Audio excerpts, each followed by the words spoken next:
예, 안녕하세요. 이순신 역사문화 지도사 4회 3강 시작하겠습니다. 이제 오늘 마지막 주제인데요.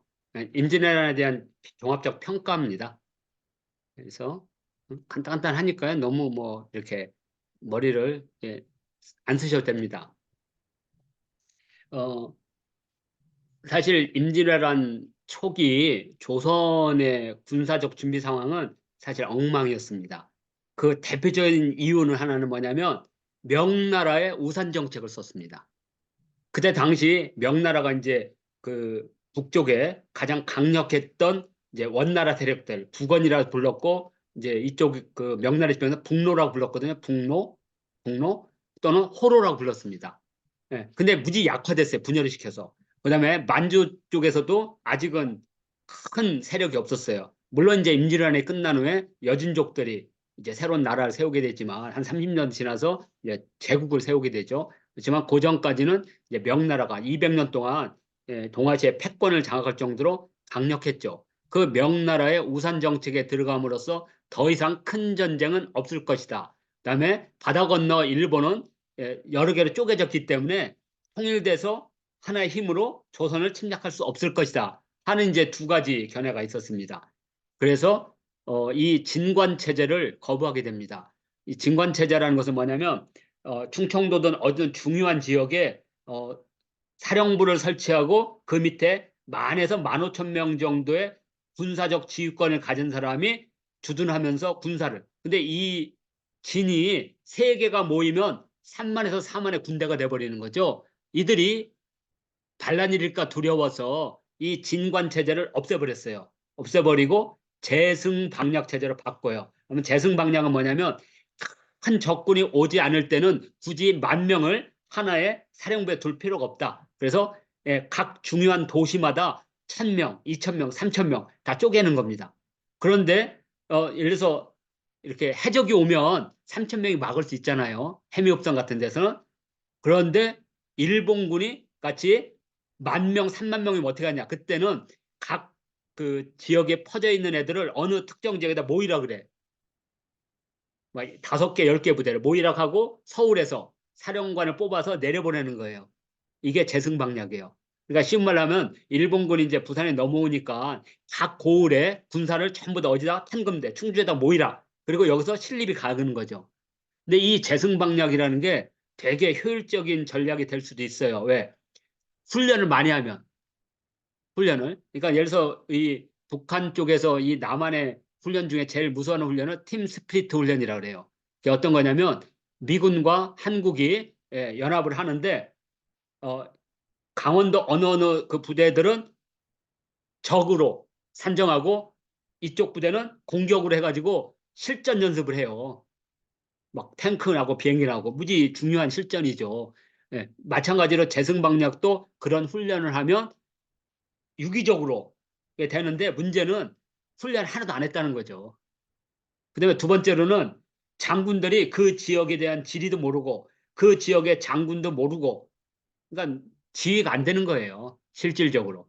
그러니까 재승방략은 이론적으로는 좋지만 현실적으로는 정말 무력화된 문제가 심각한 이겁니다. 자, 그다음에 또 하나는 반군 수포자라는 게 있습니다. 그게 뭐냐면 이제 평화 시대가 돼버리니까 이 주둔지 군을 둔전을 그러니까 밭을 만들어서 식량을 자급하게 돼 있거든요. 근데 이 둔전을 해서 자급하기 쉽지가 않아요. 그러니까 어떻게 되냐? 돈이 부족하죠. 그러니까 요즘 말로 하면 국방비가 없는 거예요. 그러면 국가에서 중앙원에서 예산을 줘야 되잖아요. 근데 중앙의 예산이 다 문관 중심으로 돼 있단 말이에요. 무관들한테 안 줘. 그러니까 돈이 부족하죠. 그러니까 대신 저기 삼남이나 충청도에서 저쪽 함경도로 근무하는 애들이 굳이 가지 않고 군정만 있고 그 근무 기간을 돈으로 계산해서 내는 거예요. 요게 이제 반군 수포제고 또 하나는 뭐냐면 내가 안 가고 노비를 시켜서 대신 예? 대역하는 놈들 그걸 대역군 또는 대립군이라고 불렀습니다. 아마 영화 나왔었죠? 그 진군가 진 누구 여진구 흥행에 실패했던 네, 여진구. 더럽게 재미없었던 영화죠. 그렇게 나는 감독이 그렇게 영화를 못 만드는지 참 그것도 참 대단한 능력이야. 영화를 못 만드는 거. 하여튼 그게 대립군이거든요. 그게 대립제입니다. 대신 가는 거. 예. 그래서 자수자방이 안 되는 거예요. 예, 조선시대는 다 자수자방이거든요. 자기들이 스스로 먹고 자기들이 지키고 자기들이 방어하는 거. 그래서 이것이 안 됐죠. 예? 그러면 이제 세 번째 삼포해란이 있었거든요. 그러면 저 일본 놈들이 저기 안 되면 저 언젠가는 저기 머리를 들이민다는 거 알아야 되는데 그런 면에서 이 삼포해란이 갖는 역사적 교훈을 전혀 못 얻은 거죠. 그러면 이제 마지막은 뭐냐? 수군을 재건할 1년의 기간. 근데 이것이 천운이었죠. 예, 바로 이순신 장군의 옆집 살았던 유성룡이 정읍 현감이었던 이순신을 일약 3계급 특진시켜서 일약 전라 좌수사로 특천을 한 거죠. 특별천거. 이것이 바로 임진왜란에서 결정적인 계기를 하는 이순신의 극적인 등장입니다. 예, 그래서 역사에서는 우연이지만 준비된 자에게는 필연이다라고 말합니다. 이순신 장군은 이, 지장도 있고 덕장도 있고 좀 겁이 많은 분이에요. 겁이 많다는 건 뭐냐면 우쭐하거나 나를 따르려 해서 다 그 죽음의 구덩이를 가지 않는다는 거죠. 그래서 원균을 따르면 다 죽는 거예요. 다. 지만 용감해. 그런데 이순신 장군한테는 거의 안 죽었어요. 사상자가. 예? 왜? 이긴 전쟁만 하니까요. 이긴 전쟁을 한다는 건 뭐냐면 전략을 분석해서 이긴다는 확신이 있을 때만 나간다는 거죠. 이렇게. 예, 우리 인디언 기후제 있잖아요. 인디언 기후제는 반드시 비 오잖아요. 비 올 때까지 제사 지내듯이. 마찬가지로 이순신 장군은 이길 확신이 들면 그때 나가요. 그것은 준비된 자가 철저하다는 거죠. 그래서 정읍현감이었던 이순신을 옆집 살았던 유성룡이 영의정이었던 유성룡이 천거함으로써 신의 한 수다 이렇게 말할 수가 있습니다. 예, 그래서 1592년 2월 13일이니까 딱 두 달 빼 안 됐습니다. 만약에 1년 전에 보냈다면 더 많은 배와 전략을 짰겠죠. 그래도 이게 괜찮습니다. 그런데 이순신 장군이 왜 이게 대단하냐면 이번은 이렇게 낙하산이 아니고 철저하게 어, 무과시험을 받던 사람이고 훈련원에 근무했던 사람입니다.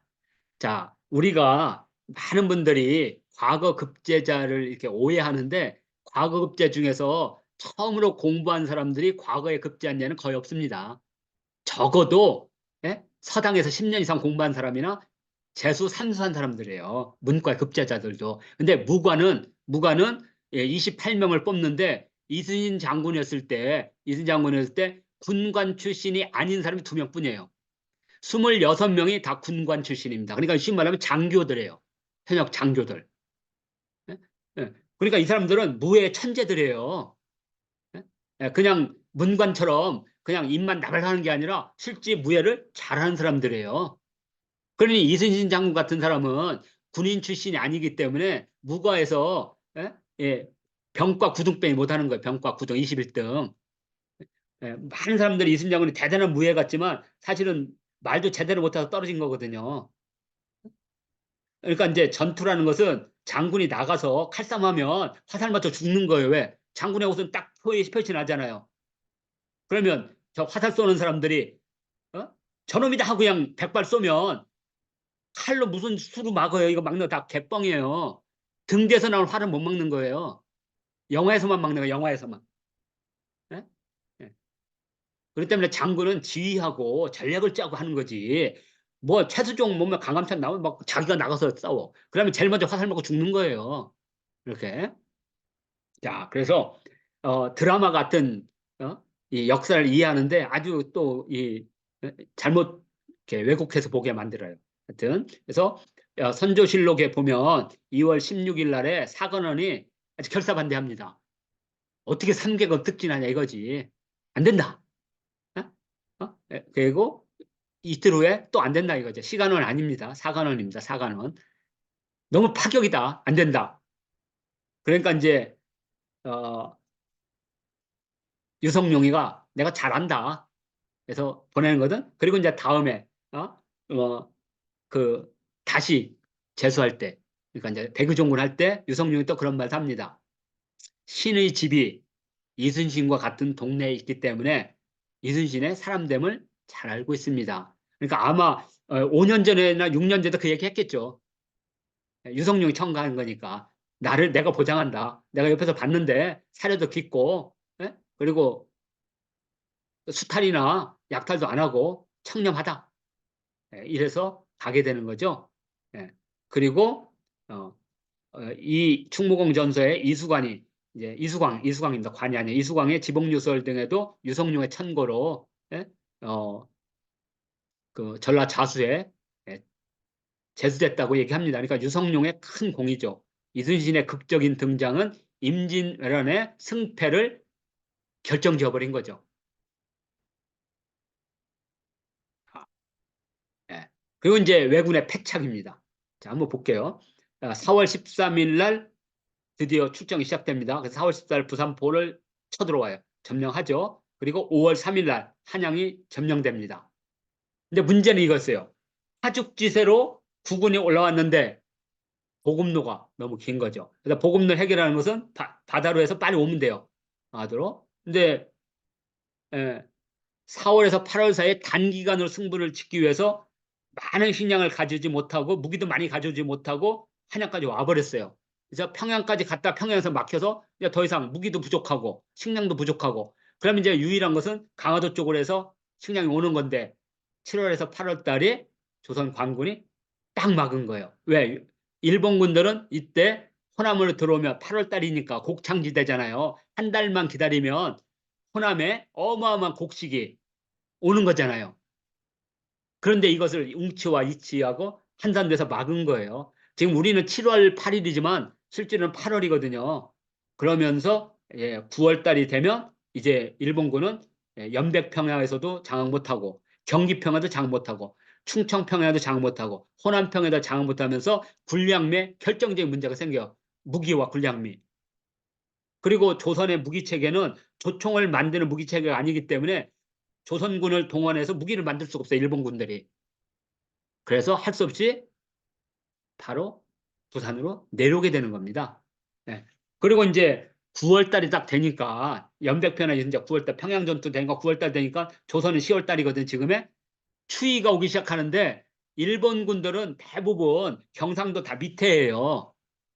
일본군은 오사카랑 이런 데 주로 바닷가에 사는데 일본은 90%가 산지이기 때문에 주로 그 따뜻한 남쪽이에요. 그것도 일본식으로 말하면 동쪽 해안가. 동쪽 해안가 오사카나 교토는요. 1년 내내 눈이 안 옵니다. 제가 교토에 갔을 때 예전에 한번 눈 한 번 온 적이 있는데 30년 만에 눈이 왔대요. 30년 만에. 진짜 따뜻합니다. 5도에서 7도 정도가 따뜻해요. 우리보다. 개들이 옷도 제대로 못 갖추고 온 거예요. 8월, 9월 되니까 그때부터 으스스 떨기 시작하는데 미치는 거죠. 이런 것들이 큰 역할을 합니다. 일본의 패착입니다. 그리고 이제 가장 큰 거요. 왜 제주도를 일본군이 점령할? 그때 일본군들이 만약에 9군 가운데 1군만 제주도로 왔어도 제주도는 막을 수가 없었어요. 제주도를 장악했으면 일본군은 우리 조선 수군의 후방을 어딘지 공격할 수가 있었던 겁니다. 지금도 미스테리예요. 왜 일본군의 그 이제 이 제주도를 장악하지 못한 결정적인 요인을 뭐로 보냐면 큐슈 수군이 척개공한테 무너지면서 그 우리 그 중국과 우리나라 해안가에 대한 사정을 아는 전략가들이 없었다는 거예요. 그래서 제주도를 먼저 점령한 후에 조선수군의 후방을 쳤다면 우리는 결코 막을 수 없었다는 거죠. 이렇게. 자, 그래서 이 제주도를 일본군이 왜군이 포기한 것이 임진왜란의 아주 중요한 승패의 요소가 됐다. 이것도 우리가 되게 중요합니다. 그래서 이제 왜군은 여기서 패착을 했어요. 그 후에 우리는 그 교훈을 경험 삼지 못했습니다. 이순신에 대해서는 마지못해서 뭐 충무공이나 한충사를 줬지만 이순신 장군의 해전사나 이것은 정조대왕 때 겨우 200년 만에 정조대왕에 의해서 이순신 장군이 역사적으로 등장하는 거거든요. 근데 정조대왕이 죽으면서 또 묻혀요. 그러니까 지역적으로는 충무공을 알지만 전략적으로 충무공을 아는 사람 별로 없습니다. 단재 선생이 이순신 장군전을 쓰기 전까지는 이순신은 역사적으로 등장을 안 합니다. 그 정도로 우리는 대비를 못했고 일본은 철저하게 대비합니다. 어, 유성룡이 징비록을 썼는데 10년도 안 돼서 그 징비록이 일본에서 번역이 됐어요. 번역이 죄송합니다. 출간이 됐어요. 그 정도로 일본은 준비를 하고 있는 거죠. 거기다가 임진왜란때 가장 타격을 받았던 세력이 조슈아 사스만데 그 조슈아 사스번 애들이 결국에는 우리 조선 침략의 다 원흉들이거든요. 그 출신들이. 예? 자, 그래서 왜군의 패착과 그 이후도 우리가 늘 눈여겨봐야 됩니다. 이런 면에서 조선 사대부들이 철학적 성리학과 도덕적 성리학으로 위대했다. 자식들이 굶기는데 하늘을 보면서 천리를 이해하는 사대부가 무슨 의미가 있겠어요? 궁극적으로 일본군한테 제대로 싸우지 못하고 나라를 뺏겼다는 것에 대한 역사적 그 경험과 비판은 아주 이제 철저하게 해야 됩니다. 그래야지 예, 우리가 역사적 교훈을 얻는 거죠. 그래서 왜군의 패착과 그 이후 그래서 이렇게 하면 이제 임진왜란의 전반적인 이제 개념은 어느 정도 잡은 것 같습니다. 예, 마지막으로 이제 요게 이제 우리 3월 1일 날은 이제 다음 주는 이제 줌이지만 3월 1일 날이 이제 처음으로 이제 다시 모이는 날입니다. 이 날이 이제 어떻게 보면 유일하게 공휴일이기 때문에 예, 참가 이렇게 평일날이기 때문에 미락교로 오실 수는 없지만 이 날은 올 수가 있으니까요. 그래서 모임 일시고 꼭 기억하셨다가 3월 1일 금요일 그래서 10시 15분에 광화문 광장에 있는 충무공 이순장군 동상에서 만나서 이렇게 원래 옛날에는 맨날 이거 이순신 생갑도 출발했는데 이날 그 광화문에 엄청난 시위가 예정돼 있어요. 그래서 빨리 여기서 벗어나야 됩니다. 그래서 동선을 이번에는 반대로 그래서 충북 이순신 쪽을 해가지고 이순신 생가가 있는 명보극장으로 이렇게 돌아오는 겁니다. 그리고 이제 많은 설명을 하다 보면 이걸 2시간 동안 돌 수가 없어요. 그래서 다음 시간에 이 전체적인 유적지에 대한 공부를 하신 후에 이제 동선을 따라다니면서 키포인트만 이렇게 보면 아마 3월 1일 날 탐방 충분히 가능하실 겁니다. 이 일정을 잘 조정하신 후에 우리가 3월 1일 날 이렇게 뵙도록 하겠습니다. 그리고 다음 주는 줌입니다. 줌. 자, 이렇게 해서 제 3강도 마치도록 하겠습니다.